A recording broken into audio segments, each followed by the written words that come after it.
कल्याणी देवी के हाथ में सामान के थैले थे। उन्होंने घर में प्रवेश किया और पांचों बहुओं को आवाज लगाई।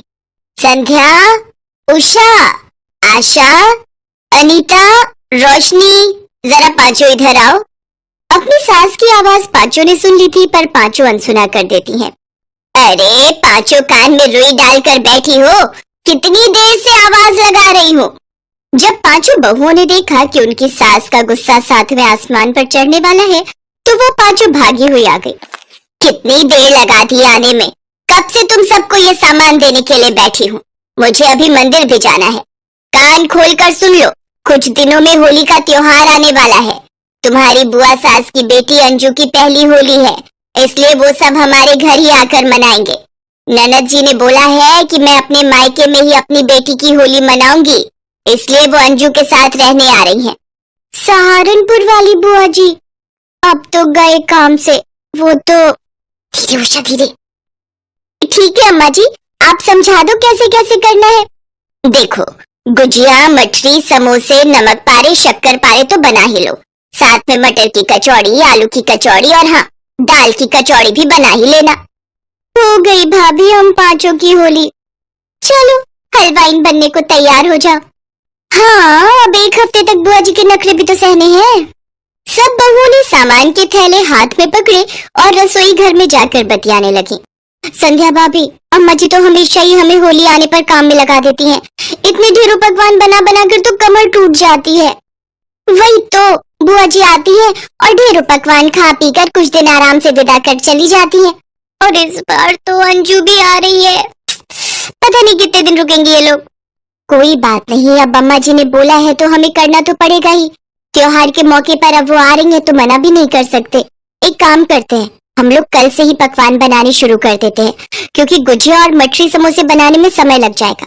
अगले हफ्ते ही तो हो रही है, रोजाना भी थोड़ा थोड़ा कुछ बनाएंगे, तब जाकर ही हफ्ते में बन पाएगा। सब बहुएं आपस में ऐसी ही बातें करते करते काम में लगी रही।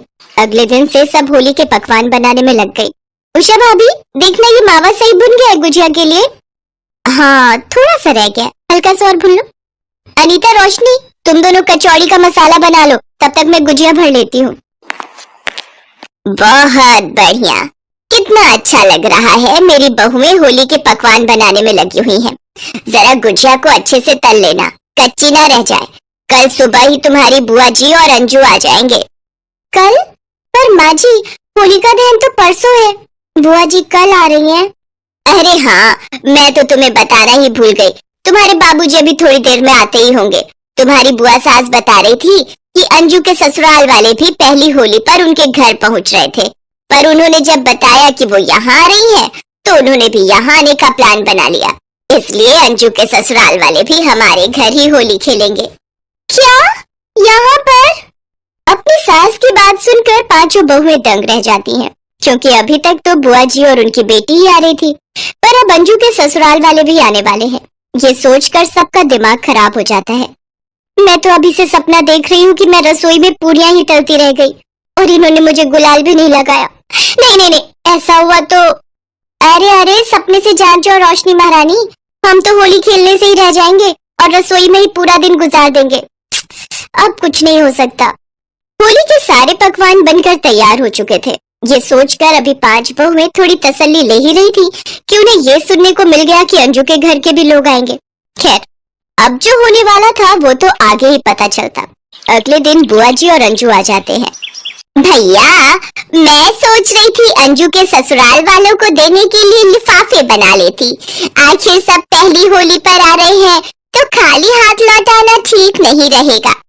हाँ कांता, तुम ठीक कह रही हो। बताओ कितने कितने के लिफाफे बनाने हैं। एक काम करो रवि बेटा, तुम आलोक, नीरज, बाकी धीरज और अजय कहाँ हैं? बाबूजी, धीरज और अजय होली के गुलाल और रंग खरीदने गए हैं। अब कोई नहीं, धीरज और अजय भी थोड़ी देर में आ ही जाएंगे, फिर ये पांचों मिलकर लिफाफे बना देंगे। कम से कम 1100 तो दे ही दे भैया। क्यों भाभी, ठीक रहेगा ना? हाँ हाँ बिल्कुल ननद जी। ठीक है बहन, मैं लिफाफे बनवा लेता हूँ, उस समय देख लेंगे जिसको जैसे देना होगा। मम्मी, मेरे ससुराल वालों को ड्राई फ्रूट वाले दही भल्ले बहुत पसंद है और साथ में हरी चटनी और इमली की चटनी भी अगर खजूर डालकर उनको परोस देंगे तो बहुत खुश होंगे वो लोग भी। मैंने सोचा आपको बता दूं। अरे तुम क्यों चिंता करती हो बेटी, तुम जैसे ननद जी की बेटी हो वैसे इस घर की भी बेटी हो। मैं अभी बहुओं से कह देती हूँ, वो तैयारी कर लेंगी। उन लोगों ने तो कल शाम को आना है ना। बहुओं जरा इधर आओ। अभी होली के पकवान बनाकर फुर्सत ही मिली थी कि तभी कल्याणी ने एक ऑर्डर और चला दिया, और वो भी ड्राई फ्रूट वाले भल्ले और मीठी चटनी और हरी चटनी का। सब बहुओं ने मिलकर बढ़िया से दही भल्ले तैयार किए। अंजू के ससुराल वाले बहुत ही चटोरे स्वभाव के थे। वो तो मिनटों में ही सारे पकवान गपागप खा रहे थे। बहुत ही स्वादिष्ट भल्ले, पापड़ी, गुजिया, समोसे, आहा, और बाकी पकवान सचमुच खाने में बहुत ही बढ़िया है। यहाँ कोई प्रसिद्ध हलवाई की दुकान से मंगवाए होंगे आपने। कल्याणी जितनी देर में कुछ कहती उतनी देर में अंजू बोल पड़ी। सासू माँ, ये सारे पकवान मेरी भाभीयों ने बनाए हैं। जब से मामी जी के घर मेरी प्यारी पांचों भाभियां आई हैं, तब से त्योहारों की रौनक ही बढ़ गई है। होली, दिवाली, तीज, दशहरा, जितने भी त्योहार हैं, भाभियां खुद से ही बहुत स्वादिष्ट पकवान बनाती हैं। अंजू बिल्कुल सही कह रही है बहन जी। कल्याणी भाभी की पांचों बहुओं के आ जाने से यहाँ ऐसा लगता है मानो अन्नपूर्णा का वास है। सासू माँ, भले ही मेरे अपने सगे भाई भाभी नहीं है, पर मामी जी के घर मुझे भाई भाभीयों का बहुत प्यार मिलता है। मेरी भाभियां लाखों में एक हैं। वो तो मैं देख ही रही हूँ, जितनी खातिरदारी इन लोगों ने हमारी की है।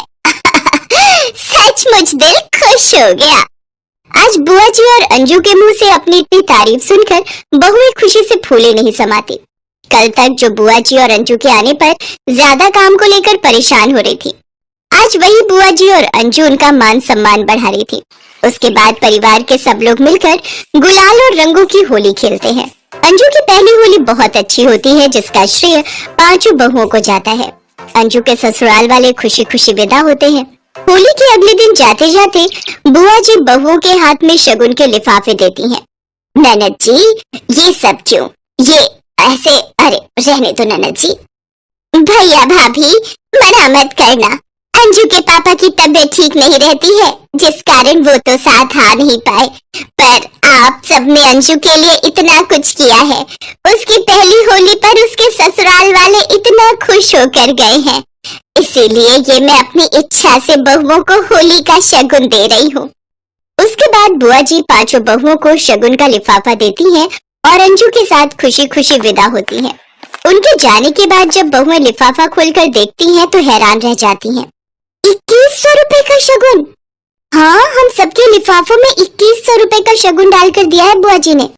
अब ये कांता भी ना जबरदस्ती बहुओं को शगुन दे ही गई। मैं ननद जी को अच्छे से जानती हूँ, उनका दिल बहुत बड़ा है। उन्होंने अंजू के 1100 के लिफाफे आपसे जब बनवाए तो उन्हें याद रहा और बदले में बहाने से बहुओं को शगुन का लिफाफा दे दिया। वैसे कुछ भी कहो, हमारी पांचों बहुओं ने मेहनत से इतने ढेरों पकवान भी तो घर पर बनाए थे, उनका उपहार तो बनता ही है। क्यों ना हम भी अपनी बहुओं को होली का शगुन दे। हाँ, ये तो बात है। ये लो, सब बहुओं को 1100 रुपए शगुन के अपने हाथों से दे दो। अपने लिए घर में इतनी इज्जत और मान सम्मान देखकर पांचों बहुओं की आंखें खुशी से छलक उठती हैं। सुबह के 6 बजे होते हैं कि तभी नीतू अपने पति को उठाने की कोशिश करती है। अरे क्या होगा, आज संडे है, आज तो देर तक सोने दो। अरे चलो उठ भी जाओ ना, अभी सभी घर वाले सो रहे हैं, उनके उठने से पहले हम जल्दी से कराते हैं। अरे क्या कराते हैं? तुम्हें जो करना है अकेले कराओ, लेकिन मुझे अभी सोने दो। क्यों टाइम वेस्ट कर रहे हो? जल्दी से चलो, नहीं तो सारा दिन लाइन में ही खड़े रह जाओगे। अरे जबरदस्ती है क्या? जब आ ही नहीं रही तो जाकर करूँगा क्या? अब तुम निकलो यहाँ से और मुझे सोने दो। ओहो, अगर इनके चक्कर में रही तो मैं भी पेट पकड़कर ही बैठी रह जाऊंगी। इसके बाद नीतू पेट पकड़ते हुए जल्दी से अपने कमरे से भागकर बाथरूम की ओर जाती है तो देखती है कि उसकी दोनों जेठानियाँ और छोटी देवरानी पहले से ही बाथरूम के बाहर खड़ी होती हैं। अरे यार, लेट हो गई, लगता है और जल्दी उठना चाहिए था।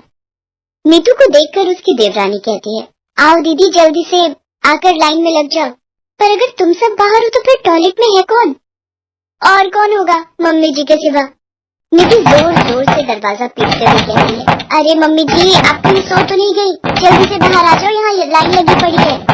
निधि ये कह रही होती है कि तभी शीला उनकी सास टॉयलेट से बाहर आती है। उसके बाहर आते ही मंच की बहू नीतू पेट पकड़कर पीछे से भागते हुए आती है और लाइन तोड़कर टॉयलेट में घुस जाती है और झट से दरवाजा बंद कर देती है। ये सब देखकर बाकी सब हैरान रह जाती है। तभी सबसे बड़ी बहू राखी जोर जोर से दरवाजा पीटते हुए कहती है, अरे ओ नीतू की बच्ची, जल्दी से बाहर निकल, मेरा नंबर था, तू कहाँ से बीच में घुस गई? निकल निकल ना। अरे क्यों दरवाजा पीट रही है? उसको तोड़कर ही मानेगी क्या? और अब वो अंदर गई है तो पेट की गंदगी निकाल कर ही बाहर निकलेगी। और जब मैं अंदर थी तब भी तुम में से कोई दरवाजा पीट रहा था। तुम सब जानती हो ना, बुजुर्ग लोगों को कब्ज की शिकायत रहती है। अगर आपको कब्ज की शिकायत रहती है तो सुबह जल्दी उठकर फ्रेश हो जाया कीजिए। आपकी कब्ज के चक्कर में तो हम लोगों के पेट के बुलबुले उठने लग पड़ते हैं। ये सब बातें छोड़ो मम्मी जी, अब ये बताओ कि कब तक हम ऐसे ही एक टॉयलेट में जाते रहेंगे? उम्र भर ऐसे ही जाना होगा। क्या मतलब? मतलब ये कि शुक्र मनाओ तुम लोगों को एक टॉयलेट तो नसीब हुआ। हम तो अपने गांव में खुले में शौचालय जाते थे, और खुले में जो जाने का मजा है, ओए होए होए होए होए। इतना कहते ही शीला चुप हो जाती है। पर मम्मी जी, आपकी इतनी सारी बहुएं हैं, आपको 2 टॉयलेट तो बनवाने ही चाहिए ना। आई बड़ी 2 टॉयलेट वाली, ये घर है, कोई तेरे बाप का होटल नहीं जो 2-2 टॉयलेट चाहिए तुम्हें। मम्मी जी, पर जैसे यहाँ लाइन लगी है ना, ये किसी के घर का टॉयलेट नहीं बल्कि किसी चौल का सुलभ शौचालय मालूम होता है। हाँ, बस इसका ये एक सुख है कि हमें धोने के लिए बाल्टी और मग्गा लेकर नहीं आना पड़ता। निधि बोल ही रही थी कि तभी वहाँ खड़ी राखी जोर से बदबूदार गैस छोड़ती है। उसकी बदबू से वहाँ खड़े सभी अपनी नाक पर हाथ रख लेते हैं।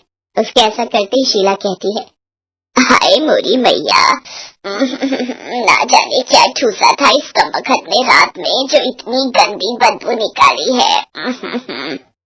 मम्मी जी, जिस घर में 4 बहुओं का एक टॉयलेट होगा वहाँ तो ये सब झेलना ही पड़ेगा। फिर राखी दोबारा से दरवाजा पीटते हुए कहती है, जल्दी से बाहर निकल मेरी माँ, अब तो बर्दाश्त से बाहर है सब कुछ।